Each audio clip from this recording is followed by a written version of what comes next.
UPSC interview तक पहुंचने वाला बीडीपीओ सौरभ उपाध्याय इतनी जल्दी रिश्वतखोर कैसे बन सकता है? वह जल्द ही 6 महीने की छुट्टी पर यूपीएससी की तैयारी के लिए जाने वाला था। उसे रंगे हाथों पकड़वाने वाला कोई और नहीं, चेयरमैन का पति है, जिसकी सौरभ से रोज मुलाकात होती थी।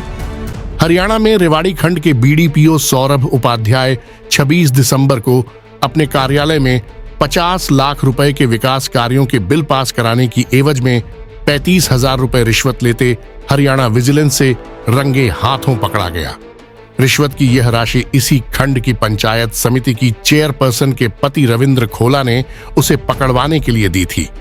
रविंद्र खोला का आरोप है कि बीडीपीओ बिल पास कराने के नाम पर 10% कमीशन मांग रहा था।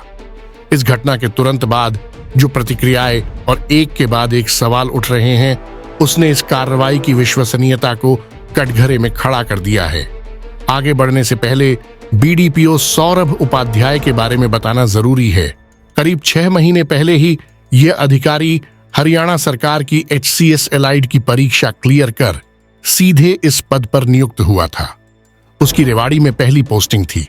सौरभ उपाध्याय के पिता विपिन उपाध्याय के मुताबिक जिस दिन उसके बेटे को पकड़ा गया, उसी दिन से वह यूपीएससी की तैयारी के लिए 6 महीने की छुट्टी पर जाना था। इससे पहले उसका बेटा यूपीएससी इंटरव्यू तक पहुंच चुका है। नितिन उपाध्याय का कहना है कि उसका बेटा अभी तक सरकारी सिस्टम को ही पूरी तरह से समझ नहीं पाया था। उसकी तो ऑल इंडिया लेवल पर ईओ में 3री पोजीशन थी।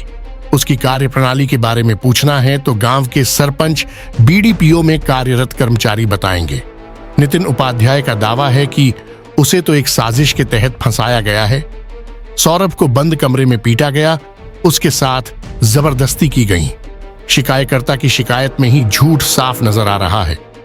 मेरी एक सरकार से रिक्वेस्ट है कि एक HCS लेवल के क्लास 1 ऑफिसर को, अगर एक पुलिस वाला अधिकारी है जो भी है, वो अगर मारपीट कर रहा है, ये कोई तरीका है ऑफिस में आकर के मारना पीटना?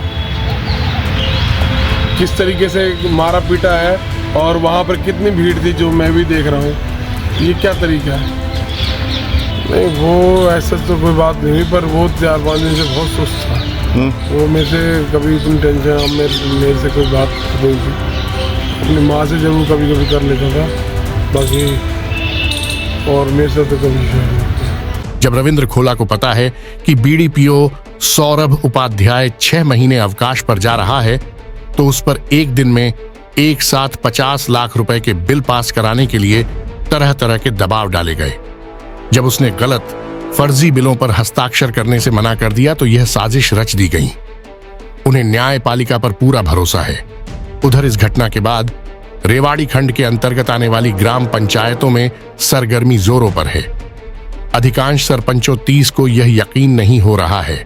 उनका कहना है कि बीडीपीओ ने कभी सही बिलों को लेकर किसी को नाजायज परेशान नहीं किया, ना ही ऐसी कोई शिकायत बीडीपीओ के खिलाफ किसी ने दर्ज कराई है। ऐसे में यह कैसे संभव हो सकता है कि रेवाड़ी खंड पंचायत समिति के चेयरमैन पति के जायज बिलों को बीडीपीओ कमीशन के लालच में रोक सके, जबकि बीडीपीओ में दोनों के कार्यालय आमने सामने हैं और रोज उनकी आपस में मुलाकात भी होती रही है। बीडीपीओ पर 50 लाख के बिल पास कराने के नाम पर 10% कमीशन का आरोप है। इस आधार पर तो कमीशन की राशि 5 लाख रुपए बनती है। ऐसे में वह महज 35,000 रुपए लेने में कैसे तैयार हो गया?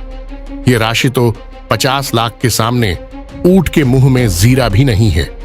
इसलिए पूरे मामले की खास तौर से करवाए गए 50 लाख रुपए के विकास कार्यों की बड़े स्तर पर निष्पक्ष जांच कराने की जरूरत है। उधर अधिकांश छोटे बड़े प्रशासनिक अधिकारी भी इस कार्रवाई को लेकर अच्छे खासे नाराज है, लेकिन कुर्सी की मर्यादा के चलते खुलकर सामने आने से कतरा रहे हैं। कुल मिलाकर ऐसा पहली बार हो रहा है जब किसी अधिकारी को रंगे हाथों रिश्वत लेने के मामले को शक की नजरों से देखा जा रहा है। इसमें कितनी सच्चाई है, यह आने वाले दिनों में सौरभ उपाध्याय की तरफ से रखे जाने वाले पक्ष से ही तस्वीर साफ हो पाएगी।